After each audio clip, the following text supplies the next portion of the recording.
Good morning students. I am Nitya, Assistant Professor, Dr. SNS College of Education.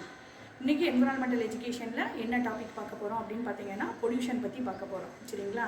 இப்போ பொல்யூஷன்னா உங்களுக்கே நிறைய தெரியும். எல்லாத்துலேயுமே பொல்யூஷன் அப்படிங்கிற இடம் இல்லாத இடம் அப்படின்னா ஒன்றுமே நம்மளால் சொல்ல முடியாது இல்லைங்களா? நம்ம அன்றாட வாழ்க்கையிலிருந்து எடுத்துக்கிட்டாலே நம்ம சாப்பிட்ற உணவுப் பொருள்லேருந்து, நம்ம சுவாசிக்கிற காற்றுலேருந்து, நம்ம குடிக்கிற தண்ணியிலிருந்து எல்லாத்துலேயுமே அந்த பொல்யூஷன் அப்படிங்கிறது இருக்க தான் செய்யுது. அந்த பொல்யூஷன் இல்லாத ஒரு சுற்றுச்சூழலை, ஒரு என்விரான்மெண்டலை உருவாக்கணும் அப்படிங்கிறது தான் நம்ம எல்லாத்தோட ஆசையும் கூட. பட் அது நம்மளால் இனியும் அதை அச்சீவ் பண்ண முடியாமையே இருக்குது. என்ன காரணம் அப்படின்னு பார்த்தீங்கன்னா, இப்போ மக்கள் தொகை, அதாவது பாப்புலேஷன் அதிகமாக என்ன ஆகுது அப்படின்னு பார்த்தீங்கன்னா, இண்டஸ்ட்ரியல் ஜாஸ்தியாகுது, வாகனங்கள் ஜாஸ்தியாகுது, தண்ணி தேவை அதிகமாகுது. இது எல்லாம் அதிகமாகும் போது என்ன ஆகுது அப்படின்னு பார்த்தீங்கன்னா, சுற்றுச்சூழல் மாசடைவு அப்படிங்கிறது அதிகமாக தான் ஏற்படுது. ஸோ இது எல்லாமே மாற்றி நம்ம கொண்டு வரணும் அப்படின்னா, நம்ம அந்த பொல்யூஷன் அப்படிங்கிறது எதில் என்ன மாதிரியான பொல்யூஷன் ஏற்படுது, இப்போ லேண்ட் பொல்யூஷன்னா என்ன, வாட்டர் பொல்யூஷன்னா என்ன, ஏர் பொல்யூஷன்னா என்ன அப்படிங்கிறத தெரிஞ்சு அந்த பொல்யூஷன் எப்படி ஏற்படுது, அதை நம்ம எப்படி கண்ட்ரோல் பண்ணலாம் அப்படிங்கிறத நம்ம ஒரு சின்ன விஷயத்துலேருந்தே நம்ம மேம்படுத்தி கொண்டு வந்தோம்னா கண்டிப்பாக அதை நம்மளால் முற்றிலும் தடை பண்ண முடியும் அப்படிங்கிறாங்க. அதை பற்றி ப்ரீஃபாக எக்ஸ்பிளைன் பண்ணுறதுக்கு சரணியா எக்ஸ்பிளைன் பண்ணுறாங்க. சும்மா தமிழில்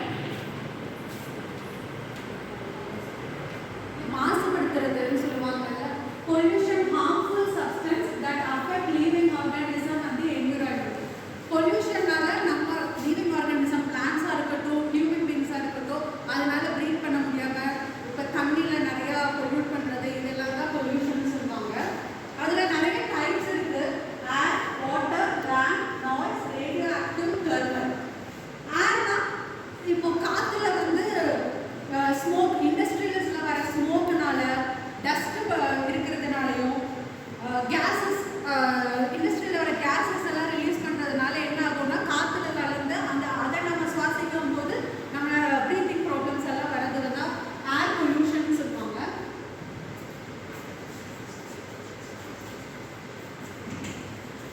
நெக்ஸ்ட் வாட்டர் பொல்யூஷன் அப்படிங்கிறது ரிவர், லேக், பாண்ட் இதில் எல்லாம் போய் நம்ம டஸ்ட்டு, பிளாஸ்டிக்ஸ் பொருட்களை, அதுக்கப்புறம் வேஸ்டான கார்பேஜஸ் எல்லாம் போய் அதில் டம்ப் பண்ணுறதுனால அந்த தண்ணியை நம்மளால குடிக்க முடியுமா?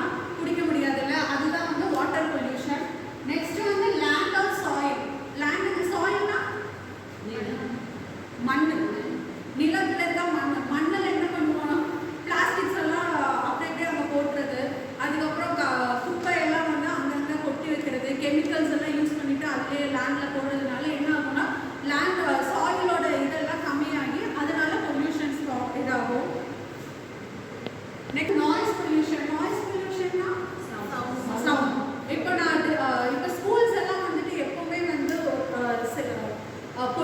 நாய்ஸ் இல்லாத இடத்துல தான் வைக்கணும். ஏன்னா டிஸ்டர்பன்ஸ் வரும்ல, அதனால தான் அது நாய்ஸ் பொல்யூஷன். இண்டஸ்ட்ரீஸ் இருக்க பக்கத்துல எல்லாம் ஸ்கூல்ஸ் எல்லாம் ரன் பண்ண மாட்டாங்க. ஏன்னா இண்டஸ்ட்ரீஸில் வர சவுண்ட்ஸ் எல்லாம் ஸ்கூலில் கிளாஸ் எடுக்கும் போது அது டிஸ்டர்ப் ஆகிறதுனால தான் அதுதான் நாய்ஸ் பொல்யூஷன். Next thermal. தெர்மல்னா என்ன தெரியுமா? ஹீட். இப்போ லேக், ஓஷன், சீஸ்ல எல்லாம் அதிக வெப்பம், சூடுனால என்ன ஆகும்னா, தண்ணியில் இருக்க ஆக்சிஜன் லெவல் டிக்ரீஸ் ஆகிடும். அப்போ தண்ணியில் இருக்க ஆக்சிஜன் லெவல் டிக்ரீஸ் ஆயிடுச்சு அப்படின்னா ஓஷன்ல இருக்க என்னென்னலாம் இருக்கும், ஓஷனுக்குள்ள ஃபிஷ், அக்வாட்டிக் இதெல்லாம் இருக்கும். அப்போ அதோட ஆக்சிஜன் கிடைக்கலன்னா என்ன ஆகும்? அதுதான் தெர்மல் பொல்யூஷன்.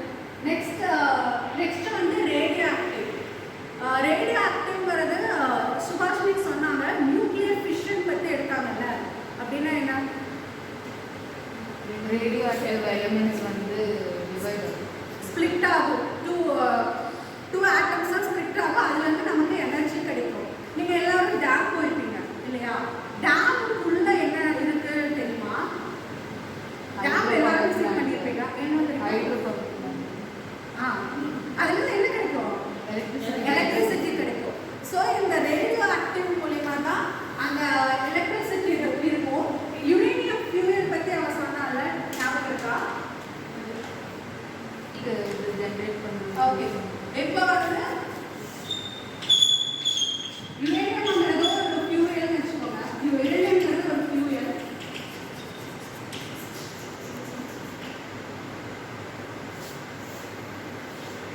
ஒரு fan